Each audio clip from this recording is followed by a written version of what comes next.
Hi, everyone. Hello, hello. Welcome to the Mango Publishing Heart Wisdom panel. I'm Sherry Reichert-Ballou, author of Say It Now, 33 Creative Ways to Say I Love You to the Most Important People in Your Life.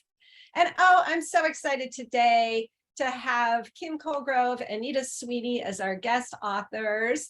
And Brenda Knight is here as our publisher of Mango. And welcome, Joan. Hello, hello to all of you. We are going to be talking today about meditation and how we can use meditation to navigate the ups and downs of life. And I'm going to have Nita, why don't you start off and just do an introduction for us and let us know about your brand new book. Congratulations. Yay, and yeah, and let us know a little bit about what you're up to.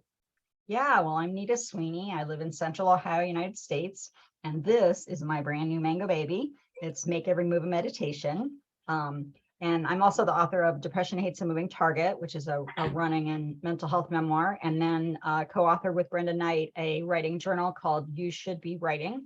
But this new book is in the first book, I talked about, running and mental health, but I didn't talk about the fact that I meditate while I run. So this book talks about that, plus how to meditate doing any movement activity. So I'm pretty excited about it. It's a little different spin on your usual, sit-in practice, whatever. So we'll talk about that more later. Yeah. Thanks. Yay. Thanks. And I always grateful to have the opportunity to be here. Thank you, Sherry and Brenda. It's great to see you, Nita. Thank you. And Kim. Hello. I'm Kim. Oh, sorry. Yes. I'm Kim Colegrove. I'm the author of Mindfulness for Warriors and the owner of Pause First Academy, online resilience training for first responders. And I'm really happy to be a part of this conversation today. I got a sneak peek at Nita's book, and I want to push your book out to my audience because I work with first responders, and they are obviously active people. And sometimes sitting in a still meditation is very, very difficult for them, especially in the beginning. So I like the idea of introducing them to this book so they can, because a lot of them are cyclists, runners, they work out, and so they can learn how to integrate mindful practices into their active lives. And sometimes that's the best starting place for someone who can't sit still. Oh, that's great, Kim. Yeah. Yeah. Wow. And I just thought it would be wonderful to start us off actually experiencing some meditation. And Nita has offered to lead us in a short activity. Is this a good time, Nita? Yeah, sure. This is great. And it's going to be, we're going to start by being still, and then I'm going to kind of sneak you into a little bit of movement just to get just a tiny taste of this. Sometimes when we learn something new, we have to do it in little tiny bites. And so this is just a little tiny bite. So feel free you can leave your eyes open, you can close your eyes, whatever feels right for you. And what I'd like you to do is point your mind, your attention to your left foot. Don't have to look at it, although an image of it might arise in your mind, and that's fine. Notice that and see if you can just bring your attention to the sensations in your left foot.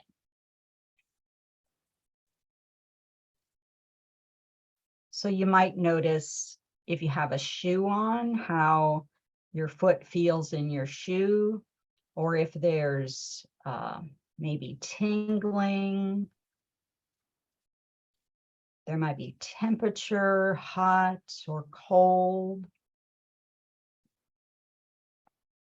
And if you have trouble pointing your attention to your foot, feel free to wiggle your toes. Just get your mind right there, experiencing what this thing left foot is. What is left foot anyway? And then just be with that. And when when you notice something, just try to let it be the way it is, just as it is.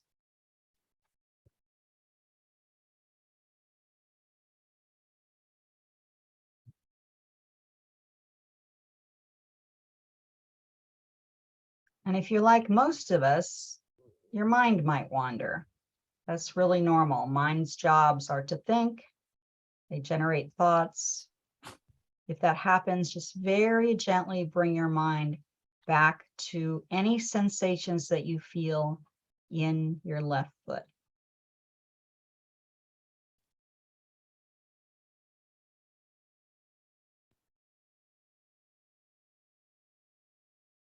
And now that you have your mind on your left foot, or in your left foot rather, very slowly raise your toes up off the ground. So your heel is still on the ground, but your toes are in the air. And then gently lower it again. And just move that way with your very slowly lifting your toes up and then putting them back down. And notice any change that happens. You might sense something in your ankle, or there might be more tingling or less. Just see if you can notice that change, if there is one.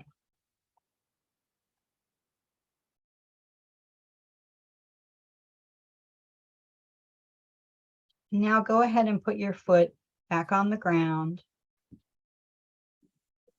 And once again, notice anything subtle, anything in your foot, pleasant, unpleasant, neutral, interesting, boring, anything. And then gently bring your mind back to us, off your foot. And yeah, we'll continue. So let me explain the idea behind that. We often use the breath when we meditate because everyone breathes. And so they can't say, oh, I don't breathe. I'm sorry, I can't meditate. But with the foot, it's a little different. And so it's kind of a little experiment, kind of a curiosity, because we don't usually pay much attention to our, I mean, we pay attention to our feet, but like not like that. And when we move it, often there's a change. There's a difference between how it feels when it's flat and when it's up in the air. And that change is something that happens everywhere all the time. We call it impermanence. And so it's a tiny little glimpse of that change that's occurring in the world all the time. And so when you have those little tiny experiences of change just in your left foot, eventually, if you become aware of that, you can start to see those same changes and learn how to let them be when you choose to in the rest of your life.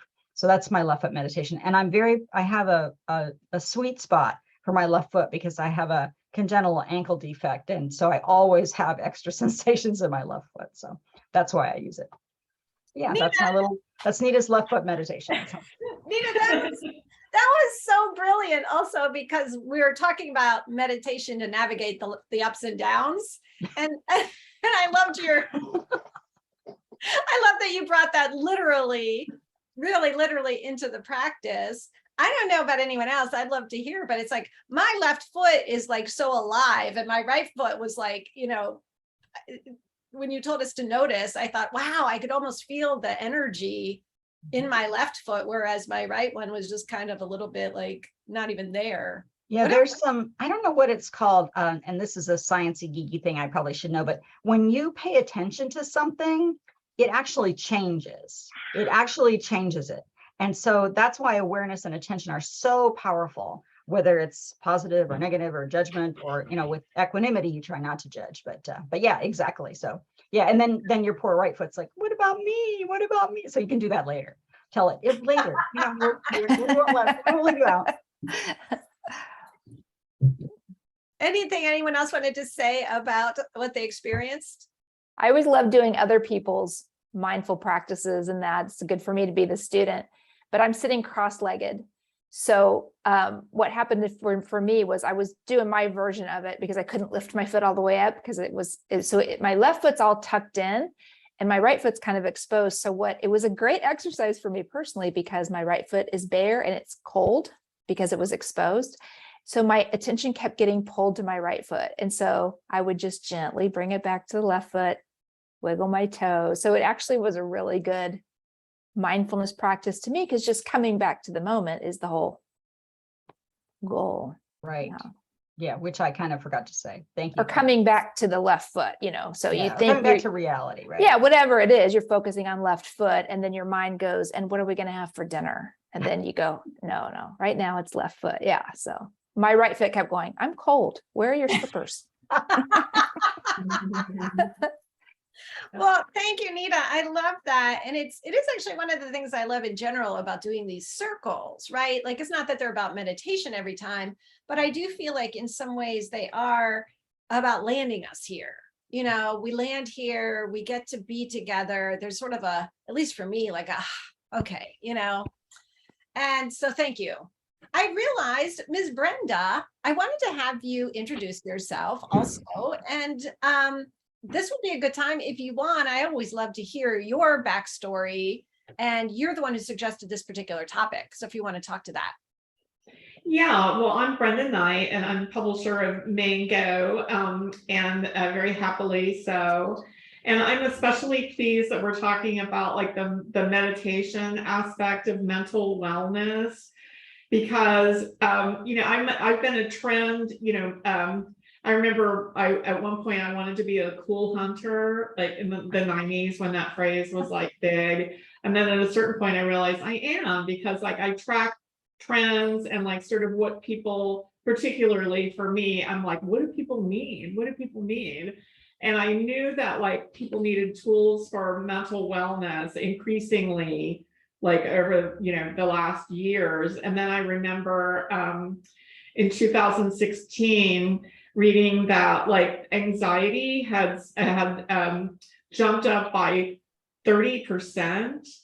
And that was, pre-pandemic, obviously. And then I think that anxiety and worry and fear and like, all of that, those issues compounded massively like during the pandemic. So, I just think that like I don't even know a single person that doesn't struggle with like anxiety and fear and worry and like, mental anguish and things like that. So it's just so rewarding to me to get to work with you both, because like you've dealt with what you've dealt with in your life, and you talk about that very transparently and candidly in your books, which I think adds to the power of your books because your stories are in there.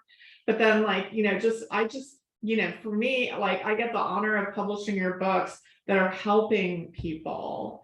And, that just means the world to me. So that like, I have a job, but like my job involves helping people, like providing tools, working with people like you.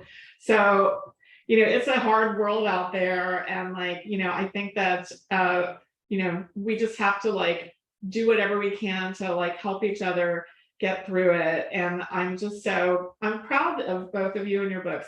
I'm proud of you too, Jim. You help people in a different way with their fear of writing and writer's block and things like that. But like, it's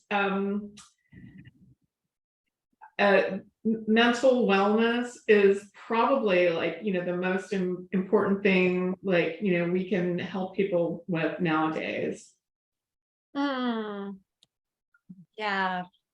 Thank you. And Brenda, just to thank you across the board. You are constantly bringing, it's funny. I was just going to say you were bringing light. And when you were moving around, there was something in your hand that was like this globe of light that was popping. I don't know.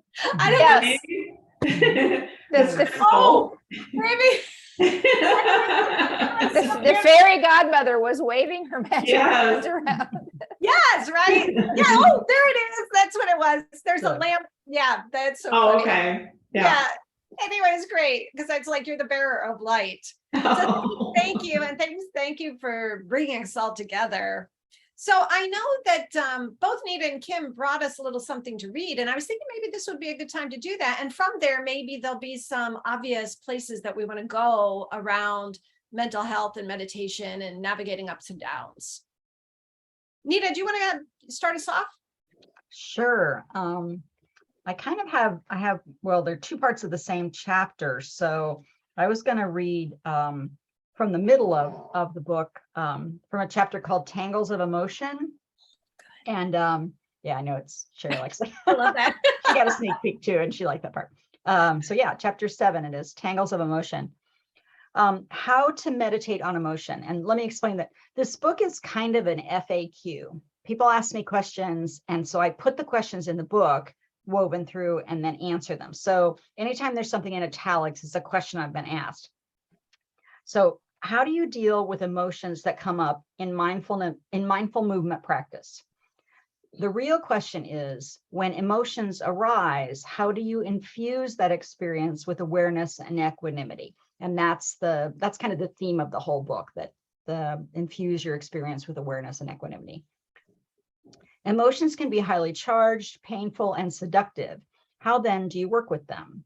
First, let's look more closely at what emotions actually are.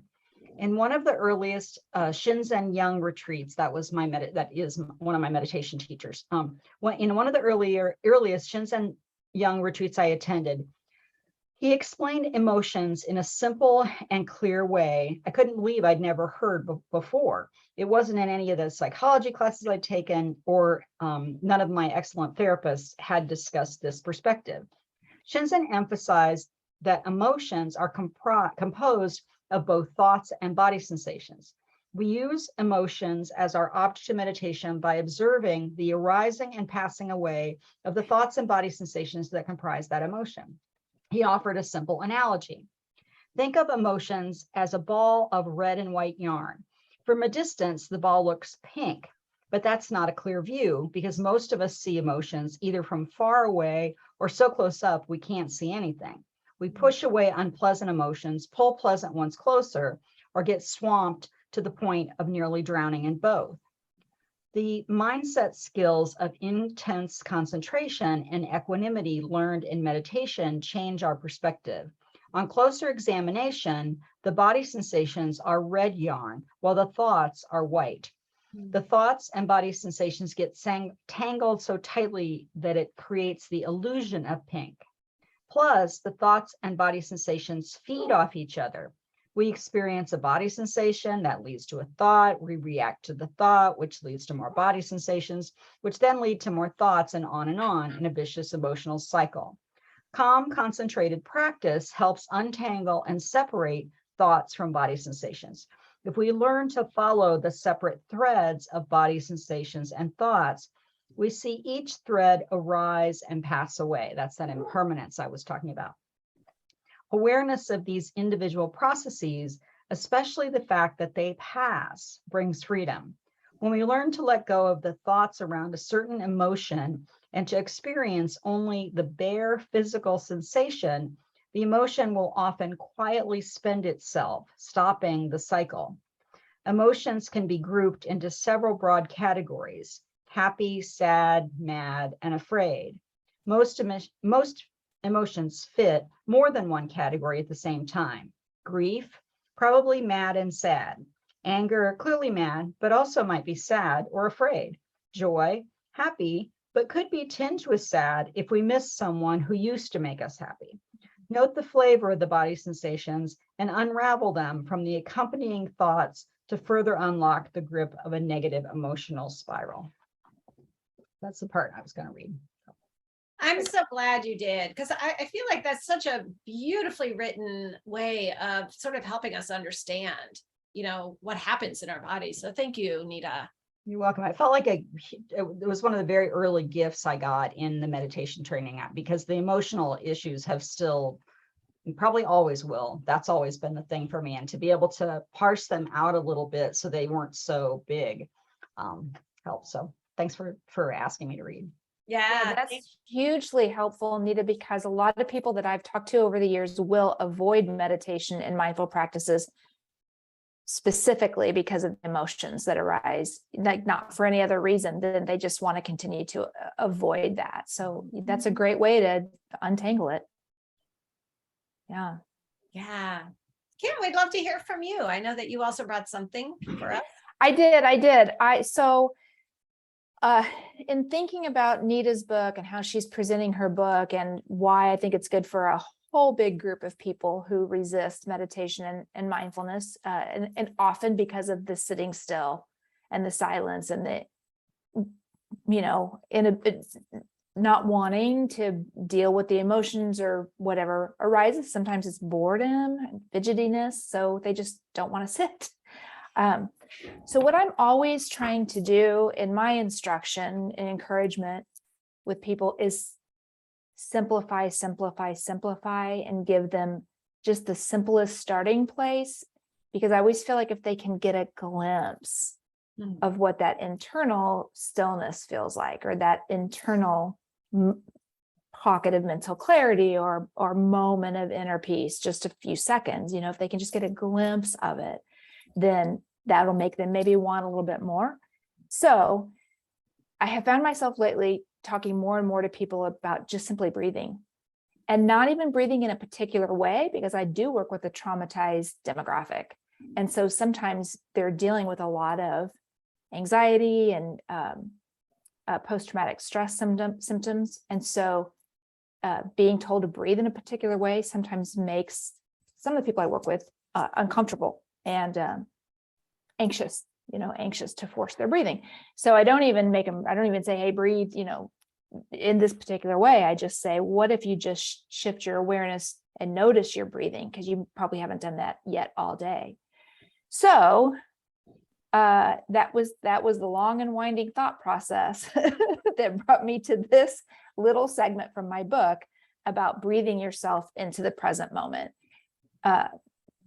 Because that's what we're encouraging people to do, right? Is to drop in to the here and now and become a little more self-aware, not so much focused in the past, ruminating, not so much focused in the future, worrying, but here for the relief that's available.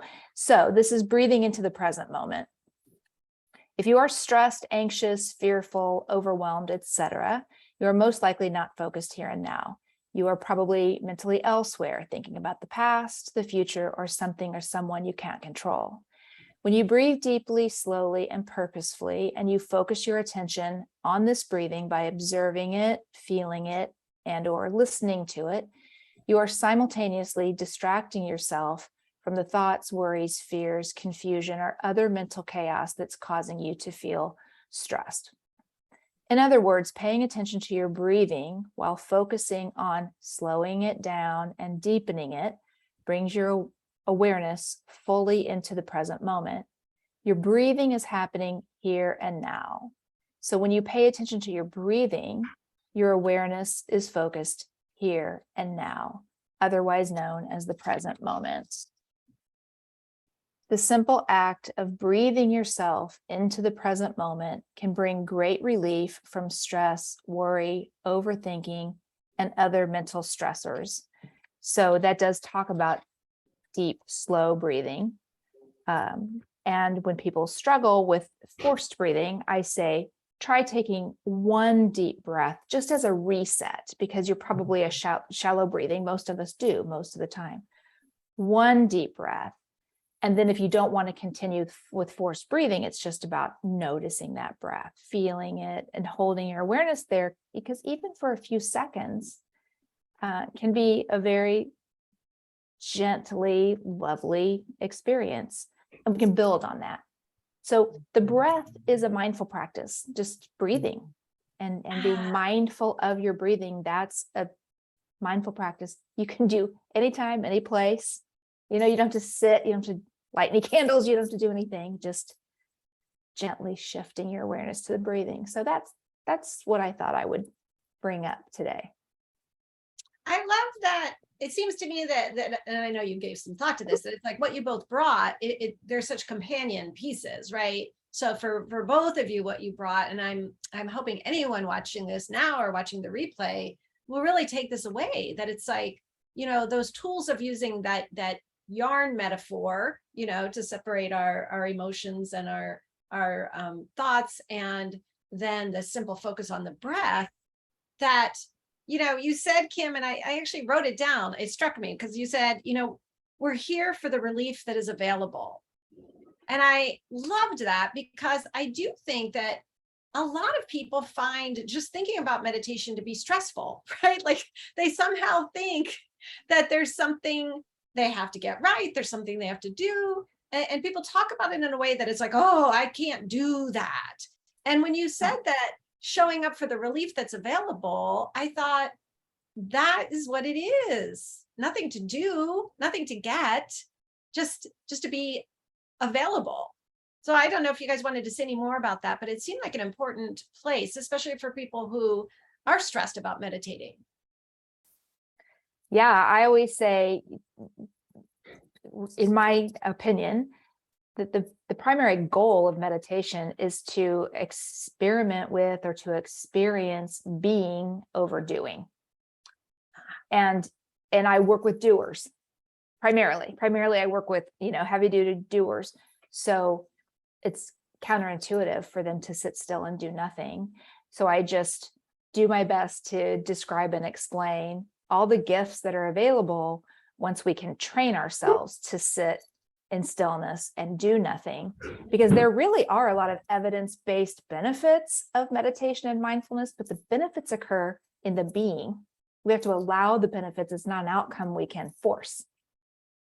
Yeah. So yeah, and that we're just trying to be in the moment, just be here. Yeah. Yeah, I really appreciate the part Kim read and what you're talking about with the breath, because the thing that I tried to emphasize in this book, and just when I talk about meditation, is the adaptability of it.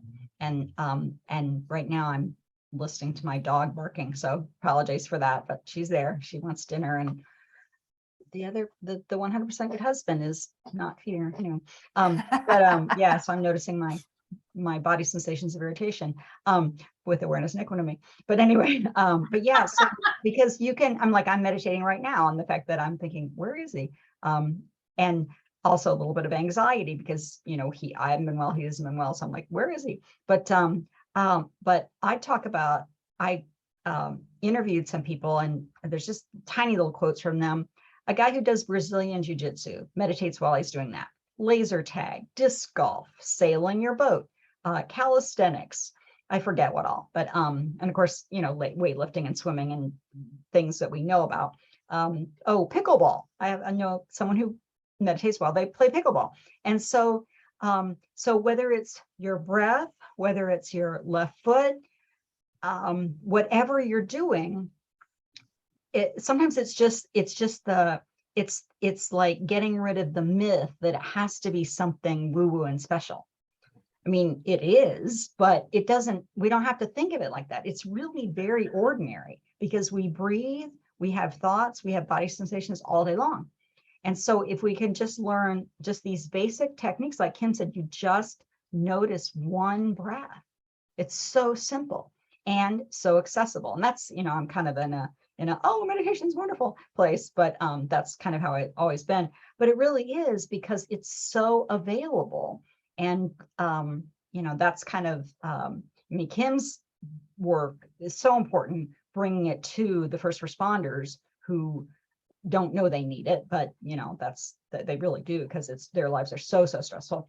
And my work to bring it to the pickleball players or whatever. I mean, I think it's just it's just that's the gamut. That's the gamut, from people who are saving your lives to people who are just having fun. Or although I guess it's a major sport now, pickleball. But I don't mean to underrate it, but yeah, you know what I mean. Though it's like it's Absolutely. just everywhere. So yeah.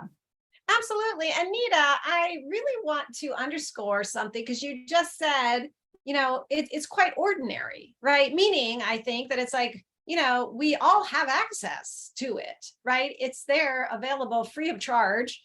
And yet the other thing that I was struck by when I heard you say that is, I know in my own experience, any moment where I land in the breath, in the moment, is extraordinary.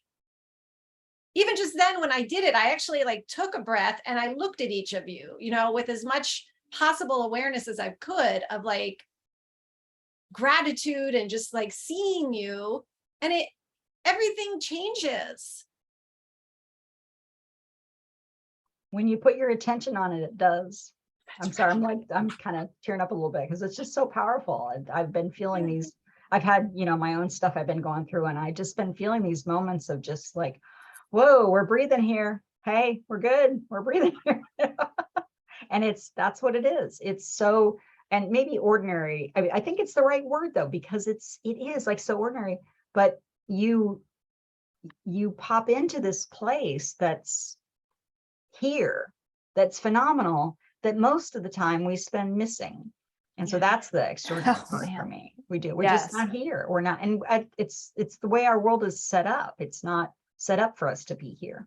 So we really have to take the effort. They talk about right effort in the tradition I follow. They talk about right effort. And that's just the effort to bring my mind back. So, yeah. When you say it's ordinary, I love a lot of your descriptions in both of your books, and the way you share about mindfulness and meditation with us, because you do kind of make it ordinary. But so I think what we're talking about is demystifying it for people, you know, just demystifying it, because there are a lot of professional athletes and first responders and active professional people who use the skills we're talking about. They don't have the terminology to realize they're using that breath to bring themselves into the present moment so they can be fully aware before they take their next action. So like a baseball pitcher, you know, if you see them when they stand on the mound and they're getting ready to pitch, and they have their ball in their glove, you know, and you'll almost always notice them, you know, they'll take a full breath before they then put the effort in. Well, that's not just about being oxygenated for them. That's about being fully present and there for what they're about to do, which is they want to pitch this ball with accuracy. Law enforcement professionals do it when they fire a weapon. So if they have to qualify with their weapon. So if they're shooting at a target, you know, they hold their gun in a particular way and they'll aim. And the very last thing they do is take a deep breath. And why is that? To bring themselves into the present moment. Because if, you know, you're trying to hit the target so you can qualify, now is probably not the time to worry about your mortgage, right? You're not going to make the shot. So yeah, to say it's ordinary stuff, it really is. And the more of us that can talk about this and share it with people and let them realize you're probably already doing it a little bit here and there normally. And you can do it on purpose, and you can do it a little bit more, and it will really enhance your life. With the athletes, it's about focus too. I'm a big fan of Steph Curry, and he practices mindfulness. Actually, I think maybe you guys know, as did like the Chicago Bulls, and like many athletes, like their secret weapon is meditation and mindfulness. And so Steph Curry calls it getting lock in. And so like you know, I mean, I'm obviously clearly not an athlete, but occasionally I have to do public speaking or like present like the new list of books to the sales reps. And like, that's kind of a performance, and I have to give it my best. And I will do, you know, I'll do my little like sort of breath work and lock in, you know, because like it's a lot of mental work, you know, to be able to present it well and remember all the stuff about like all the books. But like, so yeah, I love that actually. Like, I will tell you that I've always wanted to have a book. I've had this book idea in my mind for something like 15 years, but I actually think people could like meditate their way to like genius, like that mental focus Like I've been looking and I've like, approached like a couple of, folks and like it never worked out. But like if you guys ever think, like, oh, I know how this book can happen, like let me know, because I think the mental focus aspect is like something that would appeal to like the first responders and appeal more to like even just, professionals and like people that feel like they want to give something their best. So I know there's like the mental wellness aspect and the healing aspect and the recovering from trauma and just dealing with the ups and downs of lives. But there's a whole other side of the coin, which is like the mental, you're making your mind stronger and your spirit stronger and your body stronger. There's research to support meditation, definitely creating new neural pathways in the brain and activating certain regions of the brain, deactivating other regions of the brain. And so for sure, there's a component of improved brain function. I know that Nita mentions like growing new brain cells, I think, in your new book, right? It is.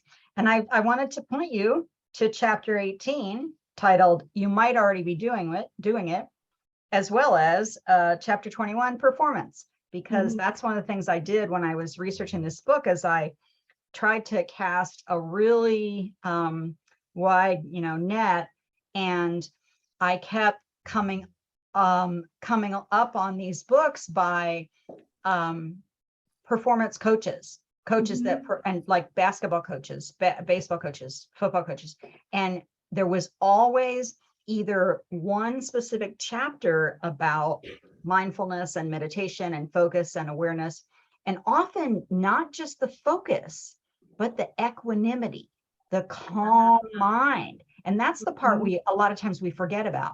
The focus is part of it, but if you're focused with like this laser grip, you're going to miss the basket, and there's like this calmness that comes with it. And so it just really made me so happy. And I even said, this, I didn't necessarily mean for this to be a performance book, but I know that for me, I wouldn't be able to run as long, or I mean, not fast is relative, but or as fast as I do if I didn't have that thing. And it turns out I'm in good company. And then also the you might already be doing it, because meditation is a natural mind state that most of us kind of fall into regularly. We do it, especially when we're doing something repetitive or it's something we really enjoy.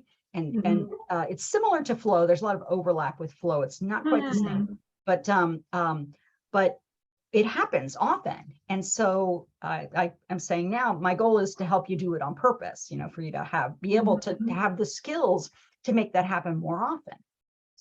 But yeah, Kim's just like, you were preaching to the choir here. I love it. Well, and I wanted to just add what might be a separate or might be the same thing that you're talking about with the equanimity. But when Brendan was talking about focus, I was thinking of the woo-woo, because I don't know quite what to call it, but that magic that happens when we're focused, when we're calm.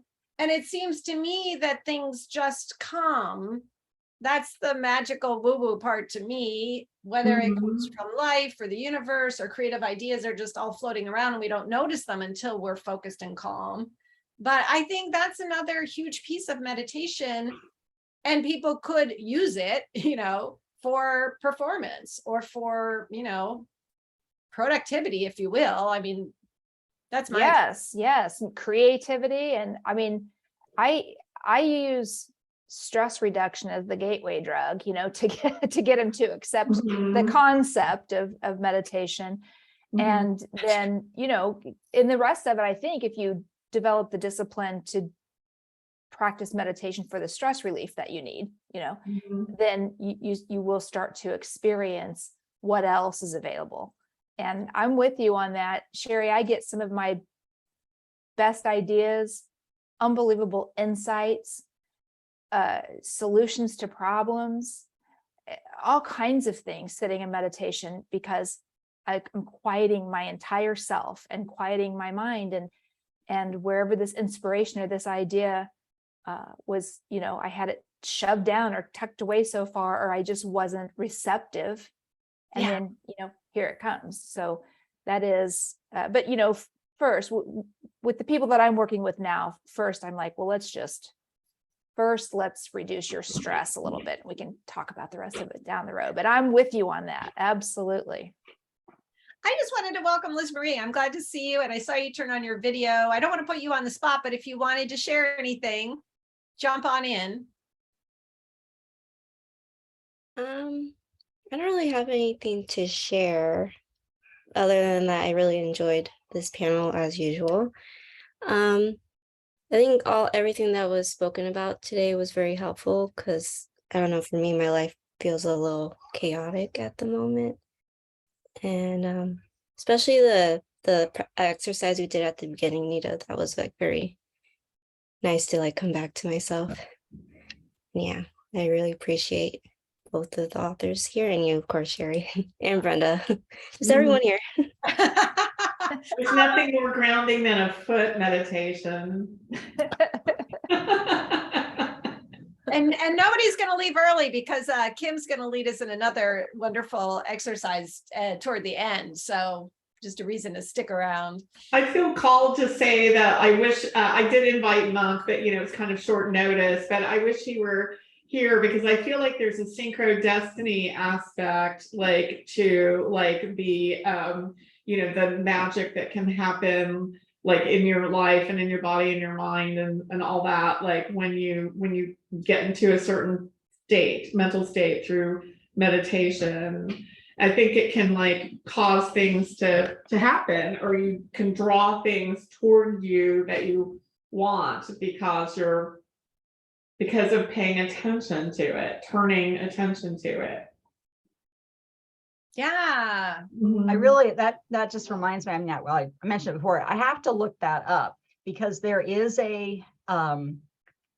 science behind the fact that if you put and I don't know how they saw it because how did they see the atom before and after, but if you put a microscope on an atom, it changes.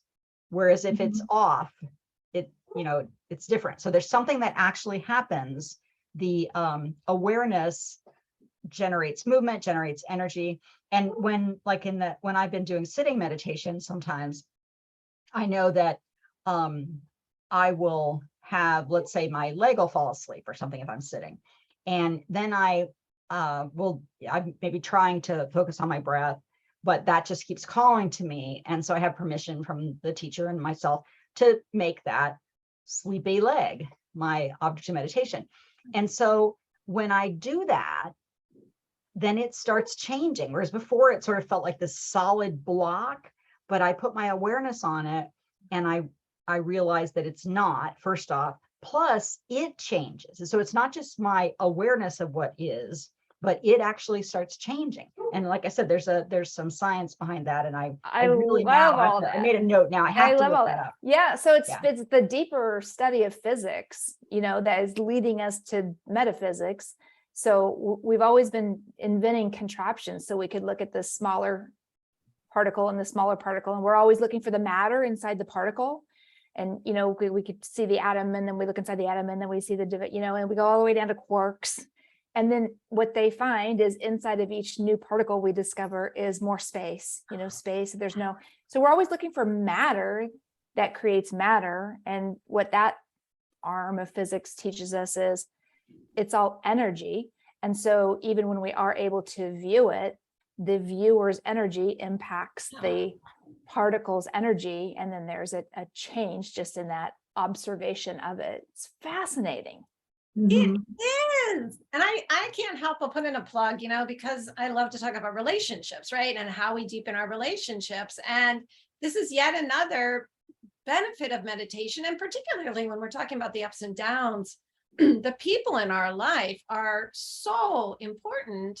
And we all know that we know when someone's paying attention or not without anything being said, right? So meditation allows us to practice that kind of presence. And when we're present with the people in our lives, they feel it, right? And to me, it's like one of the fastest ways to have deeper relationships is by being there. It sounds so silly. And I'm not just talking about putting down the phone, but that's a big one, right? Getting off the screens, but also actually really, even without those things, not being spinning in our head, like Kim said, just spinning about the past or the future. And so yet again, I think like how the wonderful ripple effects of meditation in our relationships is yet another area that it really supports us. I think too that with relationships, it's so easy to miss subtle cues. I think and not that we should be hypervigilant, which I am, but so many times in hindsight, I will hear, that somebody was going through something, or and then I'll realize, oh my gosh, if I saw that. And so I'm trying to be so much more conscious, again, not hypervigilant. We don't need that, but just awake and present, so that if there is an action to take, I can take it, or I can choose how to respond as opposed to reacting, which I have done in the past. And so I really like that we're talking about that too, because again, it's that same attention, the equanimity. There's a lot of compassion that comes in if you kind of go into this further, the meditative path. And so we have, we sort of have the whole body, the mind with the thinking, that's our focus, our awareness, the heart with the compassion, and then the vigilance or the awareness. For me, it's kind of a gut thing, but I tend to be a gut person. And so we have all of those centers working together if we're doing this practice. And I know that that when I'm present with people, it's just not only is my experience better, but even with difficult people, even with people that, with whom I might disagree, if I can stay present to them, stay present to myself, I'm less likely to react. And then the people I adore, if I can be present with them without all the grasping and all that kind of stuff, it's so much more fulfilling because I'm actually there with it as it's happening. So it's been a real benefit, to me, and I hope my loved ones, I think they see it too. So. Yeah, and the regular practice of meditation, the regular practice of mindfulness creates that exponential benefit, so that ability to be present kind of weaves itself into the tapestry of our life. So we sit and we practice regularly, and that way when we encounter the person or the situation, we're able to be present because we've been practicing it, in our life. And for sure, like you said, people can tell. You walk into a room, if someone's crabby, a lot of times they don't have to say anything. You can just feel that energy. Speaking of, the energy, you can kind of feel that. And then if it's, like you said, someone you disagree with, where you would tend to get elevated and maybe reactive, and you can bring that presence or that mindful, the equanimity to it. Or if it's someone you love and someone, you can sit across the table from someone and they're telling you about their day, and you're there and you're looking at them, but you're not taking in what they're saying because your mind is still back at work or whatever that might be. And conversely, we can tell when people aren't there and present with us, like you'll say, are you even listening to me? Right. Did you hear anything I just said? Yep. I think this is the perfect moment to toss some gratitude into this mix, because something clicked for me, which is when you were just saying that, Kim, which is one of the reasons that I love being with this particular group of people. And I know the faces change, from the different groups, but it's still, there's a presence that people bring that is palpable. And it's what allows, I think, that is what allows me to trust the organic nature of these circles, is because people are present. And so things are dropping in, right? I feel that. I feel that it's like, you can almost just see how you're all just each here, and then you're being enlivened by something that's just dropping in for you. And then you say it.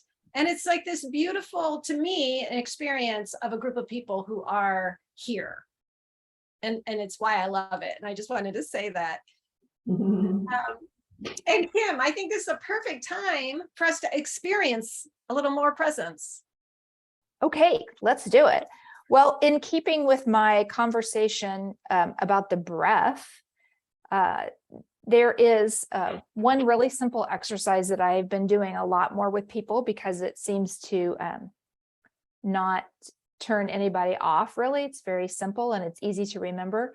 And there's research that says that if you focus your awareness on your breath and focus on extending your exhale a little bit, so you inhale and then you exhale just a little bit longer, that turns off your stress response.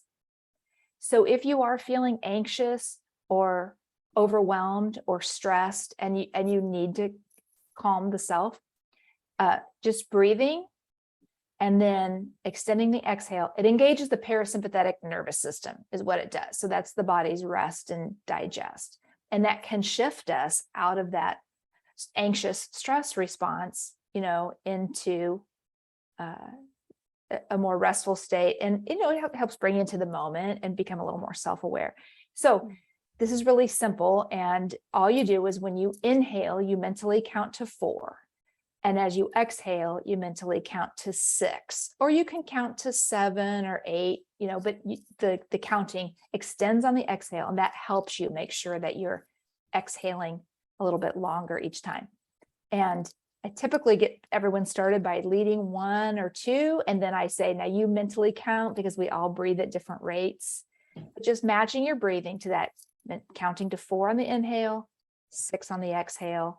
And just 2 minutes of that kind of breathing, if we checked your body chemistry and your heart rate and your blood pressure and all that, we would notice an improvement in just 2 minutes. So something simple that's easy to take away. So want to do a couple of rounds of that? Okay, let's do that. All right, so get nice and comfy, and we want to sit up just relatively straight so you can really inhale, but you want your back supported and you're comfortable.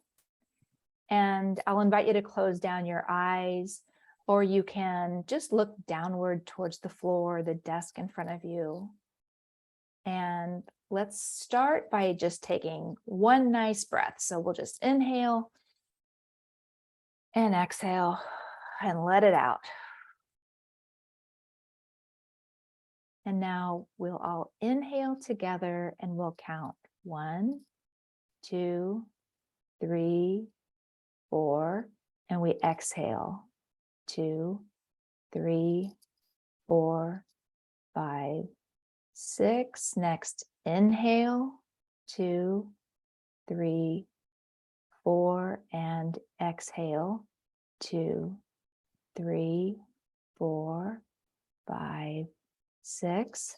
Now a couple rounds on your own.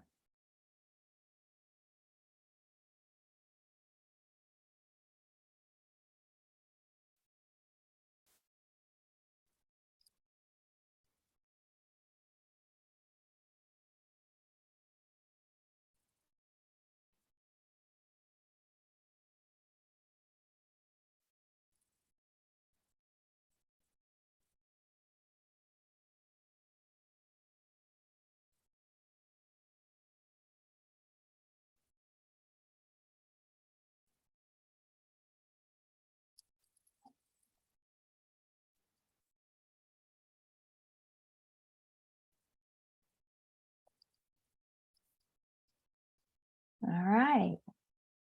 Extended exhale breathing. And that is a mindful practice. When you're breathing, focusing on the counting, brings you into the moment, brings you fully present. That was so nice. Wow. Thank you. That was great. I just learned also that, and maybe this is part of the why, but when people have heart issues, they teach them that because the heartbeat naturally slows on the exhale and increases on the inhale. And so if you're able to extend that without creating more stress, because for some people it does, it creates more stress. So you have to watch that. It's like this super way, like Kim said, of just bringing it down. So that's that. I'm all in with that. So thank you so much for closing us with that, Kim. That was so helpful. Yeah, we have just one more minute left, and I just wanted to check. Is there anything that anybody who's here just felt like, oh, I want to make sure that I bring this into the circle before we close? Gratitude. I was just going to say gratitude. Yeah. Yes. So much gratitude. Me too. Really, I just can't even say enough that just having this time with you, these tools that you've brought, the conversation, it changes me, right? Like everything that Nita keeps saying, right? The focus, it does, it changes us. The rest of my day is going to be totally different. And I think much more sort of spacious, thanks to all of you. Thank you. And Nita, thank you so much for this book. Oh, This thank you. this is an important book for people who are trying to understand and wrap their brains around mindfulness and what's the big deal with all this mindfulness stuff. This is an important piece of that puzzle for people. Thank you, Kim. That means a lot coming from you, considering the work you do. That really does. So thank you very much. I will make sure that I share the replay. I think this was such an important conversation. I hope that we get lots of people watching the replay. I'll put the book links in that underneath so that everyone can partake in your books. And thank you all so much. Really appreciate you. Thank you, Sherry. You're always the hostess with the mostest. Thank you. She is with the great hats. And thank you, Brenda, always. And Liz Bree, it's so good to see you. Yeah, well, Brenda, without you, none of this happens. So thank you. That's right. Thank you. Our fairy godmother. Yep. Yay. Yay. I hope to see you all again soon. I'll talk to Brenda about all that. Bye-bye. Bye, everybody. Bye.